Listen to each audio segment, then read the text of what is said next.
দান করো আল্লাহ। সুবহানা রাব্বিকা রাব্বিল ইজ্জাতি আম্মা ইউসিফুন, আসসালামু আলাল মুরসালিন, আলহামদুলিল্লাহি রাব্বিল আলামিন। প্রিয় এলাকাবাসী, এই এলাকায় বহু মানুষ আছেন যারা অর্থনৈতিকভাবে সচ্ছল। আমি সে সকল সচ্ছল যারা আছেন তাদের সকলের কাছে আমি বিনীত অনুরোধ করব যে আসুন আমরা সবাই মিলে, যদি আমার পাশের লোকটি, যে ব্যক্তিটি অসচ্ছল, যে পরিবারটি অসচ্ছল, কষ্টে আছে, যদি তাকে আমরা কোনো সহযোগিতা করতে পারি, আসুন আমরা তাকে সেই সহযোগিতা করি, যার মাধ্যমে সে আত্মনির্ভরশীল হয়ে দাঁড়াতে পারবে।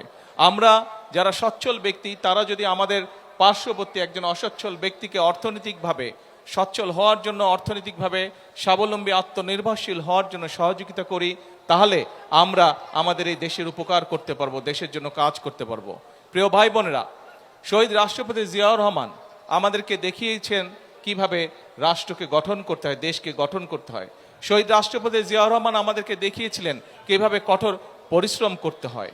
আজকে তার শাহাদাত বার্ষিকীতে আসুন আমরা এই প্রতিজ্ঞা করি যে আমাদের পক্ষে, যাদের পক্ষে সম্ভব অসহায় মানুষদেরকে সহযোগিতা করা, এবং একই সাথে আমাদের যাদের পক্ষে সম্ভব রাষ্ট্র গঠনে সহযোগিতা করা, আসুন আমরা সকলে সেই চেষ্টা করি, যাতে করে আমরা আমাদের প্রত্যাশিত বাংলাদেশকে একদিন গড়ে তুলতে পারি।